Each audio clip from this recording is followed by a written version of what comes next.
पहला चैप्टर क्या हमारा, सूरदास की झोपड़ी। ठीक है, इसमें हम क्या पढ़ने वाले हैं कि सूरदास जो है उसकी झोपड़ी को क्या लग जाती है, आग लग जाती है। ठीक है, और यहाँ पे जो हमारे जो लेखक है वो कौन है, प्रेमचंद है, जिसने इस कविता को क्या है, इस कहानी को लिखा है।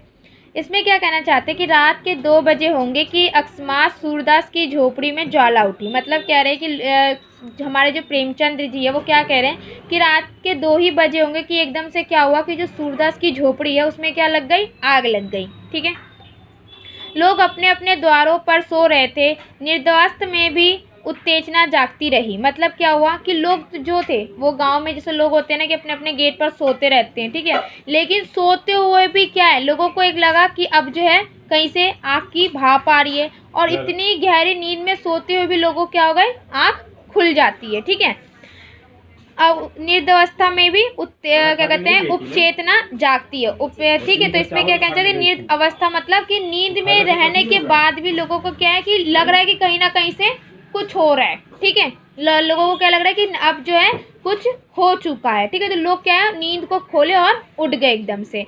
दम के दम में सैकड़ों आदमी जमा हो गए। जैसे क्या होता है कि कहीं आग लग जाती है तो लोग क्या कहते हैं, एकदम से जमा हो जाते हैं, कहीं मारपीट हो जाती है तो भीड़ जमा हो जाती है। तो वैसे जैसे सूरदास की झोपड़ी में आग लगी, एकदम से सारे लोग नींद से जागे और सूरदास की झोपड़ी को घेर के खड़े हो गए, और बहुत सारे लोग जो है भीड़ इकट्ठी हो गई, जैसे कि सैकड़ों की लाइन हो गई हो। ठीक है, आसमान पर लाली छाई हुई थी, ज्वालाएं लपक लपक कर आकाश की ओर दौड़ने लगी। और क्या हुआ था कि आसमान पर क्या थी, पूरी रात की अंधेरी थी। मतलब जब हम देखते हैं ना कि जब गहरा रात हो जाता है तो आसमान बिल्कुल काला ऐसे टाइप का होता है और सितारे मोती इधर चमकते रहते हैं। ठीक है, तो वैसे बिल्कुल लाली सी चपक रही थी। अब क्या कह रहे हैं,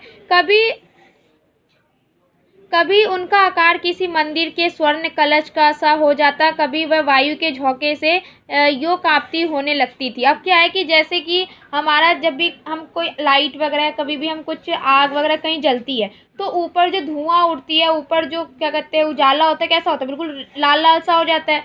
तो जैसे वो आग जल रही थी तो कभी कभार ऐसा लगता था कि जैसे कोई मंदिर का क्या है कि जैसे मंदिर जो सोने से चमक रही हो, तो वैसे आकाश जो वो इतना चमक रहा था। ठीक है, और कभी कभार ऐसे लगता था कि एकदम से कोई वायु का झोंका, जब हम लहरें हवा मारती है तो क्या होता है, आग भी उसी साइड भगती है। तो वैसे ही जो है आग जो वैसे लग रहा है जैसे कांप रही हो। आई समझ में। नेक्स्ट कहने लगे, मानो जल में चांद का प्रतिबिंब हो। और ऐसे लग रहा है कि जैसे कि हमारे जैसे जल होता है, पानी होती है, पानी में क्या होता है, आप रात को देखोगे कि पानी में परछाइयाँ दिखने लगती है, तो वैसे ही पानी में ऐसे लग रहा था जैसे चांद का कोई छाया जो है वो पानी में दिखाई दे रहा हो, जैसे कि हमारे आँख की छाया वो किस में दिखाई दे रही थी, आकाश में। आई समझ में। नेक्स्ट कह रहे हैं, आग बुझाने का प्रयत्न किया जा रहा, यो ही शोर मचा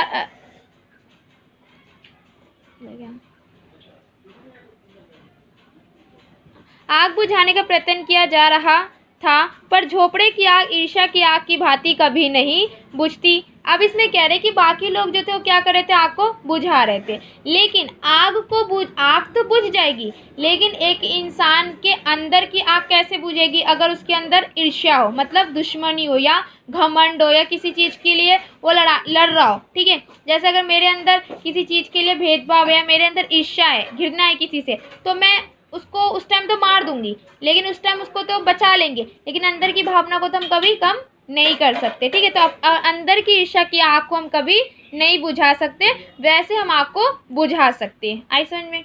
नेक्स्ट कह रहे हैं,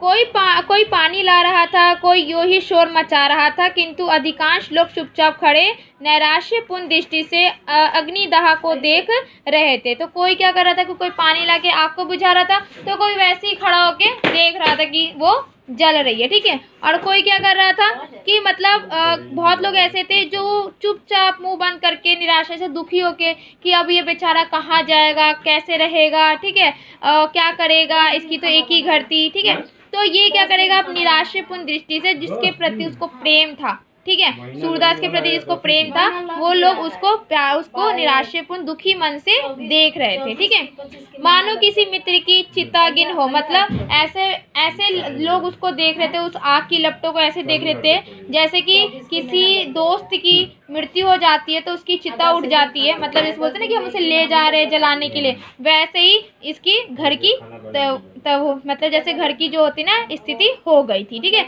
तो वैसे लोग जो थे उसको देख रहे थे।